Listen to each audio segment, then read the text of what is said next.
Hello, it is November 2nd, 2024, and this is Political Dharma with yours truly, Alan Zundell. Well, we're just 3 days away from Election Day here in the United States, when all the ballots for president and other offices have to be in by the end of Tuesday. But we still have several ballot access cases working their way through the courts. So I'm going to reporting on some of those cases, as well as other news concerning some of the alternative presidential candidates, like Green Party candidate Jill Stein and Libertarian Party candidate Oliver Chase, and as well a few stories about former candidate Robert F. Kennedy Jr. At the end of those updates, I will then be talking a little bit about Donald Trump's so-called little secret that he shares with U.S. House of Representatives Speaker Mike Johnson, and all the speculation about that, because it involves the possibility of a contingent election arranged by the Republicans. And since in the past I've talked about contingent elections and the intricacies of the Electoral College, I want to clarify what's going on there as well. So let's get started, first of all, with Robert F. Kennedy Jr. This week, on Tuesday, the U.S. Supreme Court turned Kennedy down as far as hearing his cases to get his name off the ballot in Michigan and Wisconsin.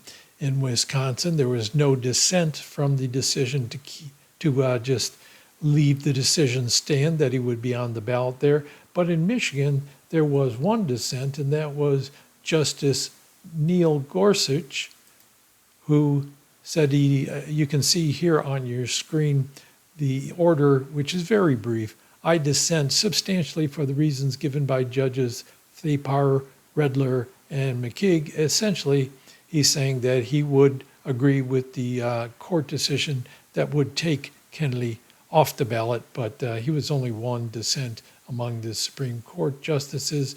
And Robert F. Kennedy Jr. had something to say about this on his X account, which you can see on the screen if you're watching the video form of this. The Supreme Court has unfortunately today sided with the Secretary of State of Michigan and Wisconsin, both Democrats, to undermine election integrity and leave my name on the ballot in both those states. And I've highlighted this next sentence.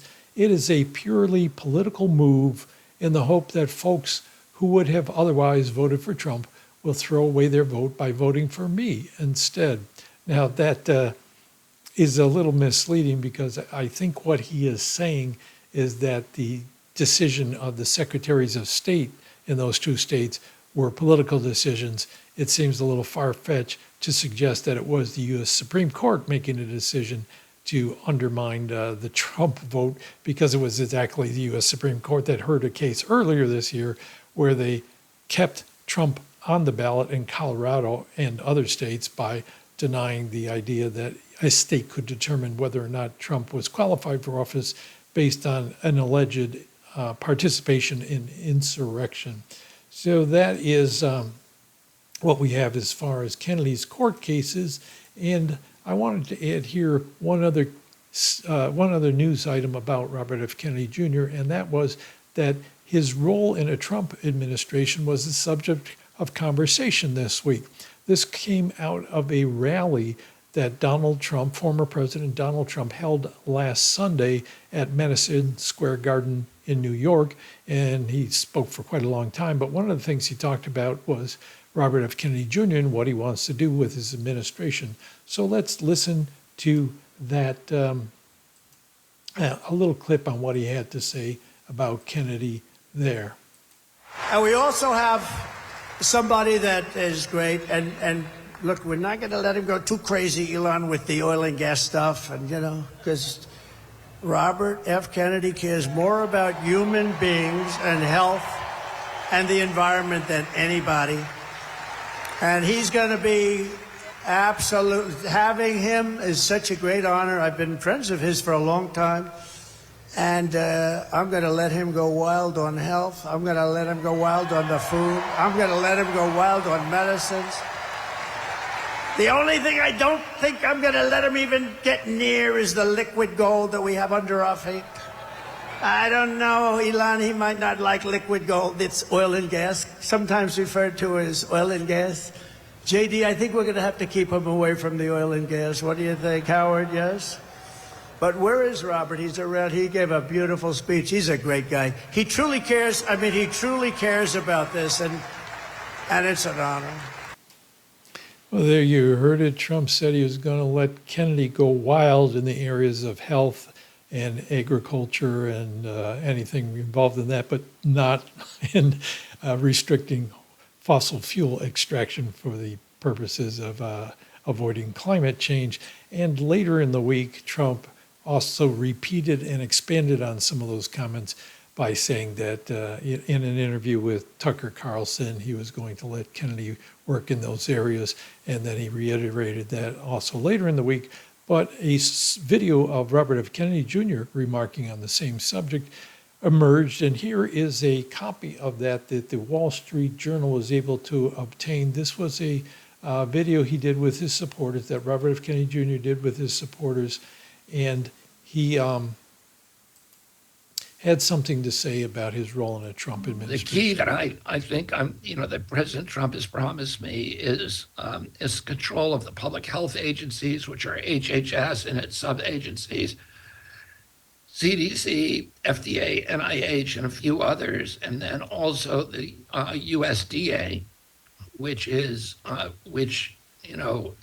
key to making America healthy, because we've got to get off of seed oils, and we've got to get off of pesticide-intensive agriculture, and we need to make that transition to regenerative agriculture. And so those are the areas that I want to focus on. So there you heard Kennedy saying that he's going to be given control over an alphabet soup of government agencies. And to expand on what some of those acronyms mean, he mentioned HHS, which is the Department of Health and Human Services, CDC, the Centers for Disease Control, FDA, the Food and Drug Administration, NIH, the National Institute of Health, and USDA, the U.S. Department of Agriculture. So a lot of agencies having to do with health and growing food and our diet, to also include that within his concerns about the public health. So that's what he had to say. And there was a lot of angst in the news, especially among the liberal side of it, over what Kennedy would do with these kind of powers. But as it turns out, maybe it is not as expansive as it sounds. At least it's ambiguous what's actually going on here, because on CNN, the host Caitlin Collins was interviewing the transition co-chair, that is Howard Lutnick, who is a co-chair for Trump's transition team to determine who's going to be playing roles in his administration. Had something somewhat different to say about it. Let me put that one up so you can listen to that interview. I did put an edit in the middle of it. You'll hear a beep where I cut a little bit out just to make it a little briefer. So vaccines don't cause autism, which is what RFK pushes, which is why people are concerned that he could get a job like HHS. And I don't even think he could getting a job for HHS. What he's trying to do, here's what he wants to do. He said, I want data. I just want data, because they block the data. But the data's out there. Wait, it's not. They don't block it. You can look at it. It's online. He wants the data so he can say, these things are unsafe. He says, if you give me the data, all I want is the data, and I'll take on the data and show that it's not safe. And then if you pull the product liability, the companies will yank these vaccines right off of the market. So that's his point. He's not trying to do anything but things that made sense. And look, this is not where I thought this was going. Remember Roundup? But you're saying he would not be in charge of HHS? No, of course not. Okay, so he's not going to be like an acting... He's not going to be the secretary, no. Well, he couldn't get confirmed, but would he be in an acting position or anything like that?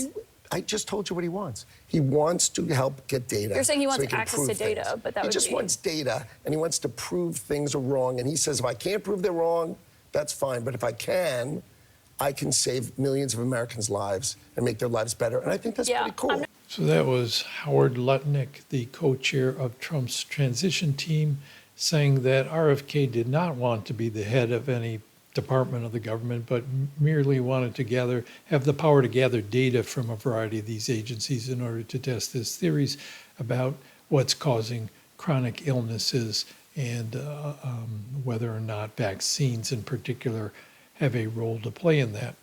Well, let's move on from Robert F. Kennedy Jr. and look at a few of the other candidates and how their court cases are going. Cornel West, who I haven't talked a lot about recently, who hasn't been doing as well getting on the ballot, he was turned down this week on, Wednesday. The United States Courts of Appeal for the 3rd District refused to order Pennsylvania to put Cornel West on their ballot. I don't recall what the issue was there, but it kind of struck that down. He tried to go to the Supreme Court and have them order that at least the state should have instructions at the polling places telling voters that they could write in West's name.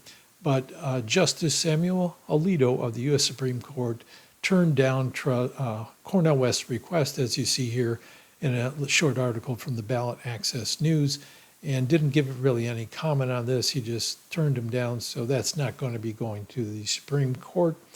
In another case, though, and this is someone that I have talked even less about, this is the case of Shiva Ayyadurai, and he is an independent candidate for the president and has been turned down for getting on the ballot in at least 2 states, New Jersey and Nebraska.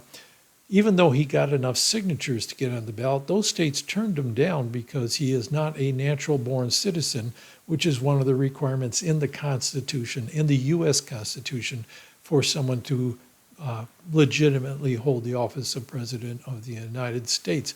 So he took his case to the Supreme Court for the case in the state of New Jersey, and they are going to be holding a hearing on this. Now, this is interesting because they were not going to hear Cornel West and they're not going to hear Robert F. Kennedy Jr. They just turned those cases down, but they're accepting this one, although they're not going to start hearing it until the middle of November, on November 15th, I assume, because they don't regard it as being extremely timely, there's no chance that Ayyadurai is going to be winning the election. He's actually only on, besides these 2 that he applied to and didn't get on, Nebraska and New Jersey, he's also on the ballot in Idaho and Iowa, and then that's it. He's got write-in status in a number of states, so it's very unlikely he's going to come anywhere close to winning the election, and I assume that's why the Supreme Court is not speeding this process up. But they do apparently want to comment on the case and about the aspect of his native-born status and whether states can exclude him from the ballot on that basis. And this ties in somewhat to the Supreme Court decision about Trump in Colorado, in that it involves states that want to exclude a presidential candidate from their ballot based on grounds that they think it would be unconstitutional for that candidate to hold the office. And in that case, the Supreme Court said, well, they didn't want states to be making different decisions on different grounds, and therefore that Trump in that case would be on the ballot in some states and not others. Now, how they're going to determine this one will be interesting to watch. I assume they regard it as different because it would be fairly clear whether or not a candidate is native-born citizen or not. It's not something states are likely to have different decisions about. So if they say it's a clear-cut case where they could exclude them, that'll be a different kind of precedent than the one they gave in the Donald Trump case. I was going to say a little more about Shiva. Here's an image from his website of his campaign, but I already told you he's going to be on the ballot in 2 states. He's challenging 2 more states, and he's a write-in candidate in a few states. But that is an interesting case to be looking at going forward into the future. What about Jill Stein of the Green Party? She seems to have caught the attention of the Democratic Party, and they are really working hard to keep her off the ballot. So turning to Ballot Access and News again, and a case involving Jill Stein, she has been struggling with the state of Ohio that is putting her on the ballot, that has put her on the ballot because she got the signatures and applied early enough. But then a officer of the state Green Party filed an application to withdraw her from the ballot because they wanted to switch out her vice presidential candidate. In other words, this is a common practice where a minor party candidate who has not yet won the nomination of their party has to put stand-ins for their vice presidential candidate until the convention happens and they choose their official vice presidential candidate. So a Green Party official wanted to withdraw it and replace it with the actual vice presidential candidate, Butch Ware. And Ohio said, nope, that means that if you withdraw it, we're not going to count your votes. So they're saying, we'll put you on the ballot, but we won't count your votes. And Jill Stein is contesting that by saying that that official was never authorized to remove either the vice president, but especially her, from the ballot, and so that she should have her votes counted. And it will affect her. The courts are not treating this expeditiously, because apparently, as in the Aru Dei case, if I pronounce his name right already, I forgot how to pronounce it. The difference here is, okay, she doesn't have much of a chance of winning the election, but whether or not her votes are going to be counted will affect whether or not the voters want to vote for her in that state. I would assume that if you think your vote's not going to count, if you vote for Jill Stein, why vote for her? So it may suppress her vote. And they are not dealing with that in a timely fashion because the election's just a couple of days away. And I assume that maybe they're already casting ballots in Ohio. I assume some people are able to cast early ballots at least. All right, so that one. Another item from Ballot Access News regarding Jill Stein is that she is one of only 2 candidates this year that has received Federal Election Committee public funding for her campaign, the other one being Mike Pence, who ran in the primaries but lost out to his former boss, Donald Trump. The Federal Elections Commission sent Jill Stein $379, so about $380,000, to help pay for her primary campaign to win the nomination of the Green Party. And I'm assuming she's going to use that to pay back some of her bills that she has from that, maybe even to pay back the money that she owes to the Federal Elections Commission from a few years ago in 2016, when she ran and they said, here's some money, and then wanted it back later, because I won't even get into that one. I've talked about that before. And finally, on Jill Stein here, she has been attracting a lot of the Islamic American vote, as we can see in a poll taken by CAIR, which stands, that's C-A-I-R, which stands for the Council on American Islamic Relations. Now, they conducted this poll at the end of October, so just a couple of days ago, and the margin of error here was plus or minus 2.5 percentage points. And as you can see, Jill Stein is just about even with Kamala Harris. They each have about 42% of the vote of this Islamic community across the United States, all those polled. Jill Stein at 42.3%, up from a poll that they conducted in August, where she had only 29.1%. And Kamala Harris, the Democratic candidate, is at 41%, so actually a point or so lower than Stein. And that is up from 29.4% in August. So both of those candidates, Jill Stein and Kamala Harris, have increased their support among the Muslim American community from about 30% up to about 40%, but they're still tied. As for the other candidates, Trump now has about 9.8% of the Islamic community in America, down from 11.2%. Oliver Chase hasn't changed his status much, only about 0.6 of the Muslim Americans are going to be, say they're going to vote for him, down from 0.8 in August. Cornel West, though, did drop a bit. He is down to 0.1%, down from August's score of 4.2%, so that's a drop of a few percentage points. And I assume that's because they don't see West as having enough ballot access to bother with, so they're gravitating towards Jill Stein, who's getting a lot more news attention because of her stand against the sending weapons to Israel to continue the war in Gaza. And finally, undecided has gone down to 0.9% from 16.5%. And so you see that Jill Stein is doing very well among the Muslim American community, and that is taking away votes in places like, I shouldn't use that phrase, but it's so common to use it. She is attracting a lot of Muslim American votes that might have gone to Kamala Harris if the Democratic Party had not been such uncritical supporters of the Israeli government. They criticize them publicly, but they haven't taken any action to threaten them with the withdrawal of money or weapons if they don't temper their action, their military actions. Anyway, so we see that. One more candidate I want to look into here, and that is Chase Oliver of the Libertarian Party. He has continued to show up in news articles. You see here from his website several articles just in this week talking about Chase Oliver, excuse me, I always reverse his name. And he's also appearing in interviews and podcasts and things like that in video form. So he is still campaigning hard, but we find that the Libertarian Party is losing members. This is an article from Third Party Watch by George Phillis from just a couple days ago. And as you see there, they have a membership report from the executive director, Hannah Kennedy. She says membership fell by 600 from August to September. At the end of September, the National Party had 11,461 sustaining members, of whom 3,268 were life members. And she wrote, quote, "We lost 140 members in the first 5 months of 2024, but have lost 743 members in the 4 months since the convention."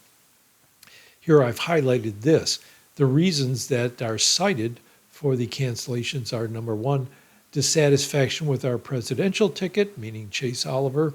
There was a lot of contention over whether the candidate would be Chase Oliver or somebody favored by the Mises caucus within the party, followed by leaving, taking a break from politics, which I assume refers to all the drama within the party that's been going on over the presidential pick and also over people endorsing Donald Trump or earlier endorsing Robert F. Kennedy Jr. So a lot of contention within the party, and this has led to a fall in membership, which I would assume is in the end going to hurt Chase Oliver in the general election. So it may be that for the first time, the Green Party candidate does better in the presidential election than the Libertarian Party candidate. I don't think that's happened in previous elections so far, although they're both pretty far down on that. And speaking of that, I was curious how all these alternative candidates are actually doing in the public opinion polls, which I know a lot of people don't put a lot of stock in, but it gives us some sense. So I went to the website for 538. I always want to say 580-30. 538, where they amass a lot of different public opinion polls from a lot of different sources and then kind of try to average it out or weigh it or in some way. But I looked at all the polls that they had on their website that listed any of these alternative party candidates or independent candidates to see how they were doing. And this is what I came up with. What I found is that the only candidates other than the Democrat and Republican that were mentioned in any of the polls on that website were Jill Stein of the Green Party, independent candidate Cornel West, Libertarian candidate Chase Oliver, and RFK Jr., who is not listed in many of the polls, but because his name is still on the ballot, a few of them decided to include him in their polling. And we see none of them got above 3% in the polling, and several of them were down at 0% in some of these polls. Now, not all the candidates showed up on all the polls. You see, Jill Stein showed up on a lot more polls than the rest of them, and RFK Jr. showed up on very few of the polls. But here's what they found. I'm going to read it for the sake of those of you who are not watching the video of this, but listening on the podcast. As for Jill Stein, one poll gave her 0% of the poll of the support of the voters in their poll, and 12 polls gave her 1%. 2 polls gave her 2%, but no polls gave her 3%. So it seems like, in general, these polls are indicated that Jill Stein's going to be below 3%, perhaps as high as 2%, but somewhere in the realm of 1 to 2%. So maybe that'll turn out to be true or not. We'll wait and see. We should know by the end of next week.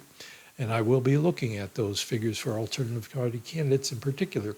Cornel West got 0% on 5 polls, 1% on 6 polls, 2% on 2 polls, and 3% on one poll. So this is all over the map, from a high of 3% to a low of 0%. So it's hard to tell what all that means. I would put him in the same category as Jill Stein, except that he's not going to be on as many ballots. Jill Stein's on approximately twice as many ballots as Cornel West. So I assume his overall ballot in the across the nation is going to be somewhat less than 1%.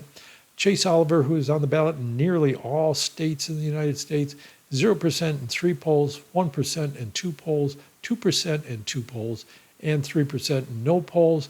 Hard to figure what that's going to be. Somewhere, again, I would think in the realm of 1% or a little better, but hard to tell.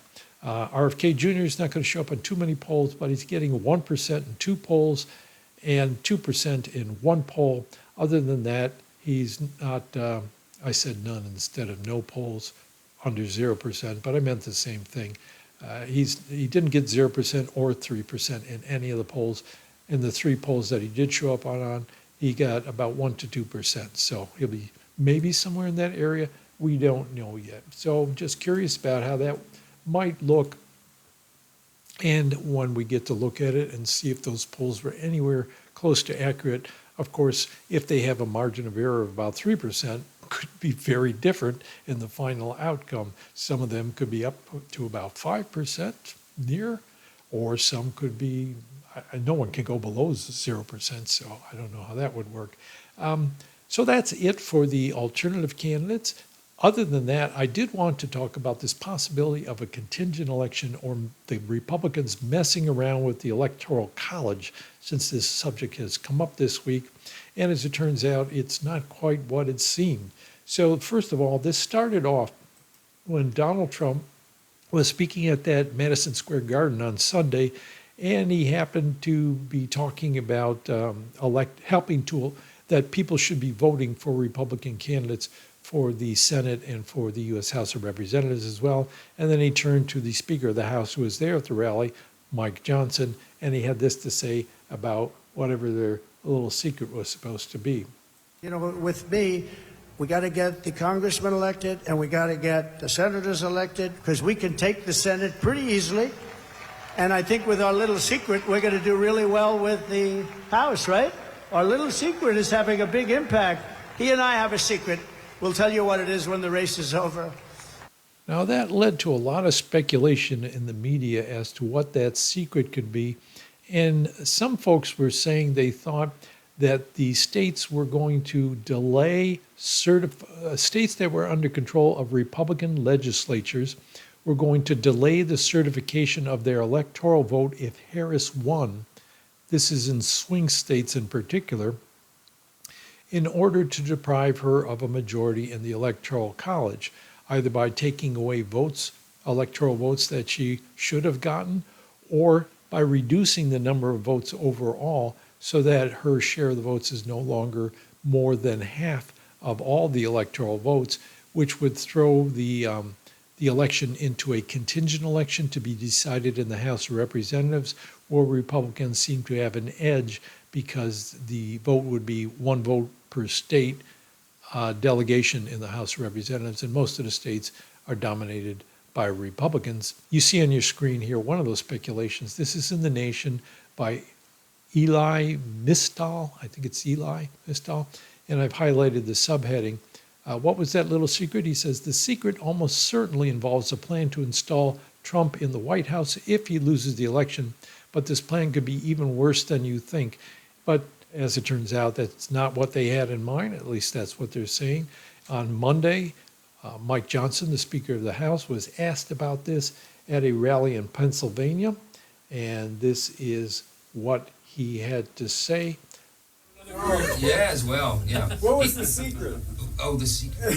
Well, there's too many cameras. I can't take it. It's not scandalous, but we're having a ball with this today. The media, their heads are exploding. What is the secret? It's this thing we have about, it's a get out the vote. It's one of our tactics on get out the vote. But they're convinced, like, we've got this, like... And I called him this morning. I said, Mr. President, should I just like blow? No, Magneto. We're just having sport with him, but he just came up with that spontaneously on the stage. I mean, he really does call it our secret, you know what? Right? But it's not diabolical. So there he's saying it had nothing to do with trying to mess with the Electoral College, but rather had to do with the get out the vote effort. And he expanded on those statements in remarks to The Hill. And he is quoted on your screen, you see a couple passages from this article in The Hill by Emily Brooks. He says, Johnson is quoted as saying, "I'm a lifelong constitutional law attorney. We're going to respect the law. We're going to follow the Constitution to a T." Now, that doesn't mean necessarily that they won't withhold some of the certification, because that could be constitutional. The courts would have to determine that. But he does acknowledge that this is the get out the vote strategy. That's what they're talking about. And this was confirmed by a Trump campaign spokesperson, Carolyn Levitt. She told The Hill, quote, "President Trump has done countless tele-rallies reaching millions of Americans across the country in key regions that also helps bolster Republicans in the congressional races." So again, they both are denying that that secret has anything to do with the Electoral College or trying to delay the count of the vote, although you don't know if they also have a plan for doing something like that, but there's no evidence for it. I guess we'll see. I expect the vote to be close, and we won't know for sure who's won, because it'll take time to keep counting ballots, especially in the swing states, until they have a good idea, and they can't just project from limited results. And then there'll probably be contention about it if it's very close, taking it into the courts, or who knows what. Given what happened 4 years ago, we have no idea what might happen this time around.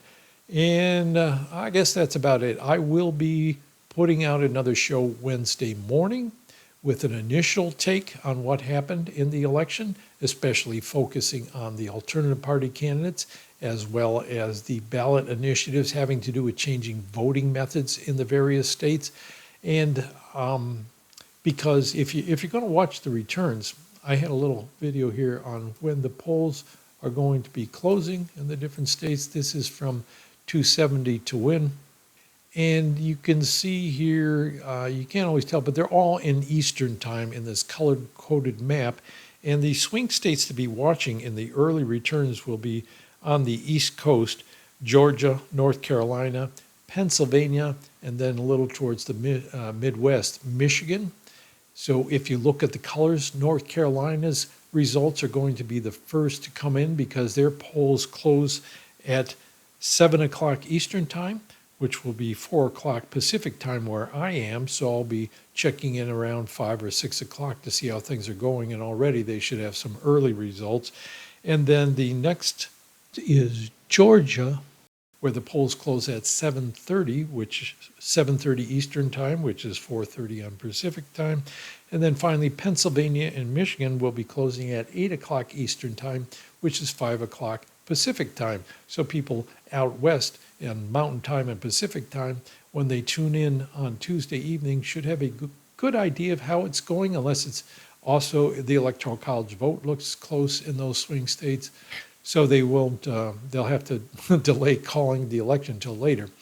The thing to look for will be things like whether those swing states are all going to one candidate or the other. If that happens, it's pretty much guaranteed that that candidate will win the election, unless there is a later recount that shows they did not actually win those states, and will be confirmed later in the other swing states. So, but on the other hand, if in those swing states, one state seems to go to one candidate, another state to another candidate, it will be extremely close, even in the Electoral College, and we may even have the possibility of a contingent election for one reason or another. As I explained before, it could turn out a tie. There's a couple scenarios where those swing states could result in a tie between the two candidates, and neither of them would have a majority, so it would go to the House of Representatives for the resolution. There's also the possibility that there will be a faithless elector or two somewhere. someone who's actually pledged to vote for the candidate who gets the most votes in their states, but decides to vote for somebody else in the Electoral College, which could deny one of the candidates a majority, deny either of the candidates a majority. So will be an exciting election. I look forward to seeing the early results. I will be aiming at putting out a video on Wednesday to give you my take on the emerging results, and then again later towards the weekend to look at it again and see how things have changed over the week. Hope you keep with me and follow this with me. Thanks for watching as usual, and this feels like a long video, so I'm going to stop right here with a thank you. Thanks for all your shares. Thanks for your comments. Thanks for your likes, and please come back. Bye. With ease, I see the chains are breaking. We gained our focus, the moves we're making will prove to determine our self-worth as a passenger on this vehicle Earth.